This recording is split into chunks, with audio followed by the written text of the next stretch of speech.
সবাইকে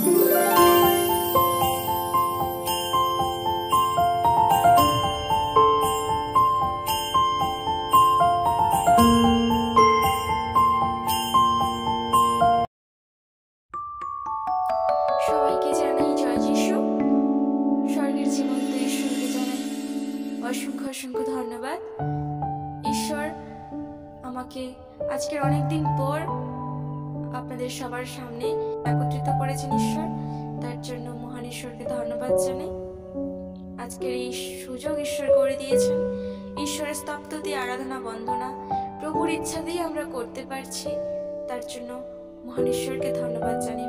প্রথমে প্রিয় খ্রিস্টীয় ভাই বোন, আজকের আবারও অনেকদিন পর আজকের ঈশ্বরের জীবন্ত জীবিত বাইবেল পাঠ এবং প্রার্থনা নিয়ে হাজির হয়েছি।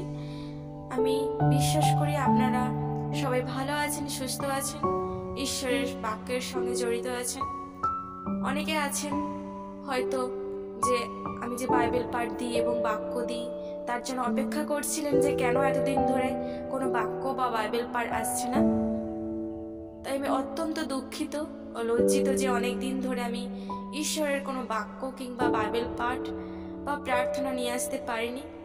বিভিন্ন কারণের জন্য, অনেক অসুবিধার জন্য আমি আসতে পারিনি। অবশ্যই আমি চেষ্টা করব প্রত্যেক দিন বাইবেল পাঠ দেওয়া। এই বাইবেল পাঠ অনেকে আমরা পড়তে পারি না, তাদের জন্য এটা অত্যন্ত খুব প্রয়োজন আছে। কারণ অনেক সময় বাইবেল পাঠ করে আমরা ঈশ্বরের বাক্যের কথা জানতে পারি, বুঝতে পারি ঈশ্বর কি বলতে চেয়েছেন। এই বাইবেলের মধ্যে অনেক কিছু লুকিয়ে রয়েছে। এমন সময় আমরা অনেক সমস্যায় পড়ি যে সেই সমস্যার কি উত্তর, ঈশ্বর কি বলতে চাইছে, আমরা ঈশ্বরের উত্তরের অপেক্ষায় থাকি কিন্তু উত্তর পাই না। আমরা এরকম ভাবে মনে মনে করি যে ঈশ্বর আমাদের সঙ্গে কথা বলছে না। ঠিক যখন ওই মুহূর্তে আমরা এই কথাটা ভাবছি, ঠিক তখনই আমরা দেখি যে বাইবেলটা খুললেই ঈশ্বর আমাদের সঙ্গে কথা বলছে। এমন একটা পথ বার হয়ে যায় যে প্রশ্নটা আমার মধ্যে বা আপনার মধ্যে সবসময় চিন্তা ভাবনায় ঘুরঘুর করছিল, সেই বাইবেলটা খোলার সঙ্গে সঙ্গেই ঈশ্বর বাইবেলের মাধ্যম দিয়ে আমাদের সাথে কথা বলেন। এটাই হচ্ছে ঈশ্বরের, এই মাধ্যমগুলোই হচ্ছে ঈশ্বর আমাদের সাথে কথা বলে। ঈশ্বর বিভিন্ন ভাবে আমাদের সাথে কথা বলে, বাইবেল পাঠ দিয়ে, ঈশ্বরের জীবন্ত বাক্য দিয়ে, মোবাইলের যে বাক্য যে ছাড়া হয়, বিভিন্ন প্রচারক বিভিন্নভাবে বাক্য দেয়, বিভিন্ন কারোর মাধ্যম দিয়ে ঈশ্বর কথা বলে। তাই আমরা সবাই পড়বো এবং যারা পড়তে জানি না তারা অন্য কাউকে দিয়ে পড়াবো। এবং মোবাইলেও অনেক রকম অ্যাপস বেরিয়েছে যেগুলোর সাহায্যে বাইবেল পাঠ করাও যায়। আমি বিশ্বাস করি ঈশ্বরের সন্তানেরা আমি আপনাদের বোঝাতে পেরেছি। তাই প্রথমে আমি আবারও ক্ষমা চেয়ে নিচ্ছি যে আমি এতদিন বাইবেল পাঠ নিয়ে আসতে পারিনি। অবশ্যই আমি রেগুলার এবার বাইবেল পাঠ দেওয়ার চেষ্টা করব। তো চলুন ঈশ্বরের সন্তানেরা আজকে সরাসরি ঈশ্বরের জীবিত বাক্যের মধ্যে যাই। আজকের যে বাইবেল পাঠ আমি করব তা হলো গীত সংহিতা, তার 11 অধ্যায় 1 থেকে 7 পদ। অবশ্যই যদি আপনাদের কাছে বাইবেল থেকে থাকে অবশ্যই বাইবেল খুলবেন, আমার সঙ্গে আপনারাও পড়বেন। চলুন ঈশ্বরের সন্তানেরা গীত সংহিতা তার 11 অধ্যায় 1 থেকে 7 পদ। প্রধান বাদ্যকরের জন্য দাউদের। আমি সদাপ্রভুর শরণ লইয়াছি, তোমরা কি ভাবিয়া আমার প্রাণকে বলো, পক্ষীর ন্যায় তোমাদের পর্বতে উড়িয়া যাও। কেননা দেখো দুষ্টগণ ধনুকে চারা দিতেছে, আপন আপন বাণ গুণে যোগ করিতেছে, যেন সরল চিত্তদিগকে অন্ধকারে বিদ্ধ করে। যদি মূল বস্তু সকল উৎপাটিত হয় তবে ধার্মিক কি করিবে? সদাপ্রভু আপন পবিত্র মন্দিরে আছেন, সদাপ্রভু তাহার সিংহাসন স্বর্গে, তাহার চক্ষু নিরীক্ষণ করিতেছে, তাহার চক্ষুর পাতা মনুষ্য সন্তানদের পরীক্ষা করিতেছে। সদাপ্রভু ধার্মিকের পরীক্ষা করেন, কিন্তু দুষ্ট ও দৌরাত্ম্যপ্রিয় লোক তাহার প্রাণের ঘৃণাস্পদ। তিনি দুষ্টদের উপরে পাশ বর্ষণ করিবেন, অগ্নি, গন্ধক ও উত্তপ্ত বায়ু তাদের পান পাত্রের পেয়দ্রব্য। কেননা সদাপ্রভু ধর্মময়, ধর্মকর্মই ভালোবাসেন, সরল লোক তাহার শ্রীমুখ দর্শন করিবে। ঈশ্বর তার আপন বাক্যে সবাইকে আশীর্বাদ যুক্ত করুক। আমিন।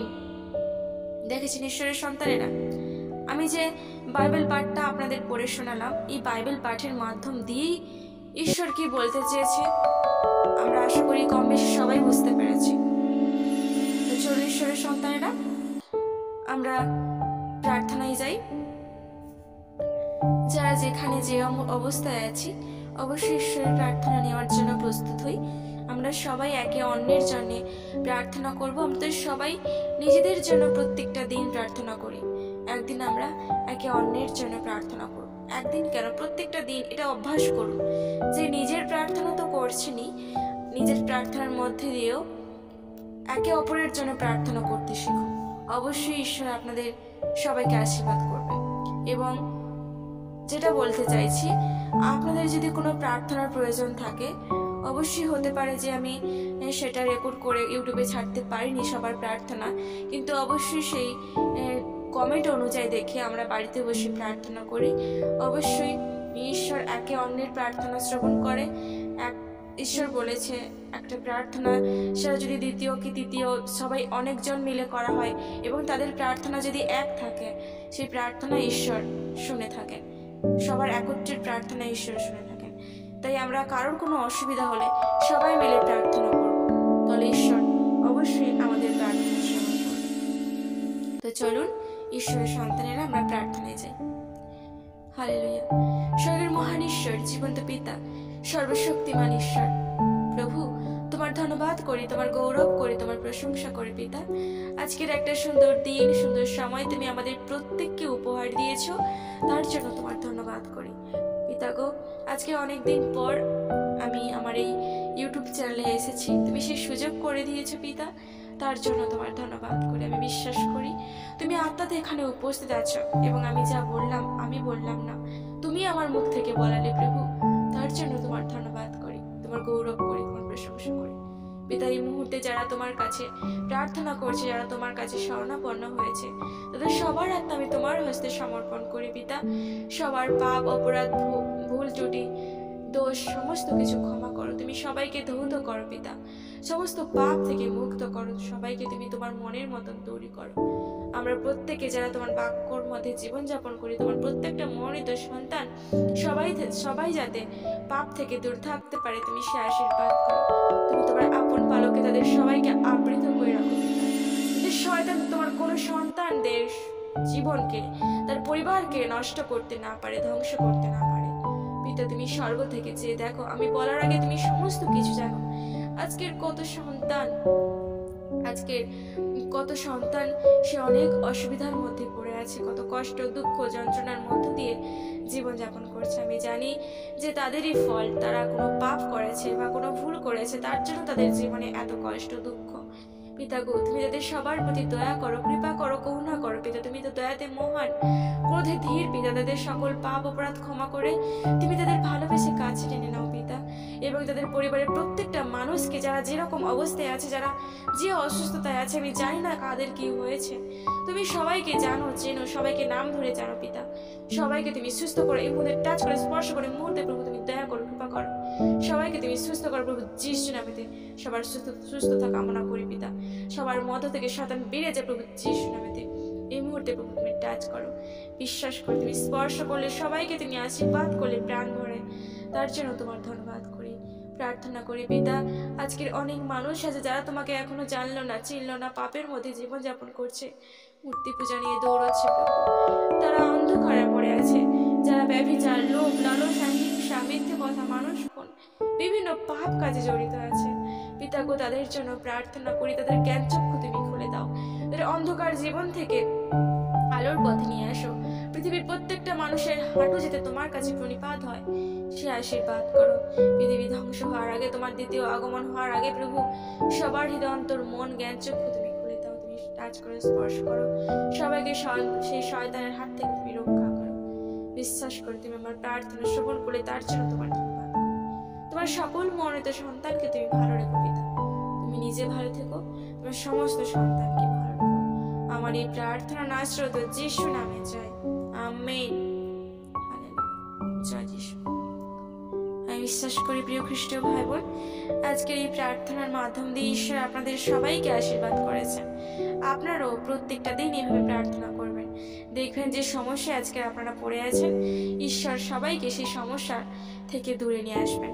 আমরা বিশ্বাসী বলে যে আমাদের জীবনে কোনো দুঃখ কষ্ট আসবে না তা কিন্তু নয়। আমি আগেও বলেছি, এখনো বলছি, আমাদের জীবনে অনেক দুঃখ কষ্ট আসবে, কিন্তু আমরা সবসময় প্রার্থনায় থাকবো। দুঃখ কষ্ট এসছে বলে যে প্রার্থনা করব না, ঈশ্বরকে দূরে সরিয়ে দিয়ে আবার আগের জীবনযাপনে ফিরে যাব, ওটা করব না।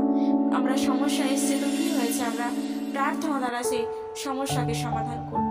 আমাদের জীবনে অনেক সমস্যা আসবে, কিন্তু ঈশ্বর তো বলেছে ভয় করিও না, আমি তো তোমার সঙ্গে সঙ্গে আছি। তাহলে আমরা ভয় করব কেন? ঈশ্বরের উপর সমস্ত দায়িত্ব দিয়ে সদা সর্বদা প্রত্যেকটা দিন আমরা ঈশ্বরের কাছে প্রার্থনা করব। যখন সমস্যায় পড়বো, অনেক কষ্টের মধ্যে থাকবো, তখন আরো বেশি বেশি করে ঈশ্বরকে সময় দেব। আমরা যদি সমস্যায় না পড়ি, ঈশ্বরকে না ডাকি, দুঃখ আমাদের জীবনে যদি না আসে, তাহলে আমরা ঈশ্বরের মিরাকেল দেখবো কি করে? আমাদের জীবনে যদি দুঃখ আসে, তখন তো আমরা ঈশ্বরের মিরাকেল দেখতে পাবো, ঈশ্বরের মহিমা দেখতে পাবো, তাই না ঈশ্বরের সন্তানেরা? তাই আপনারা কেউ ঈশ্বরকে ভুল বুঝবেন না, ঈশ্বরের কাছ থেকে সরে আসবেন না। সবাই ভালো থাকুন, সুস্থ থাকুন। জয় যিশু।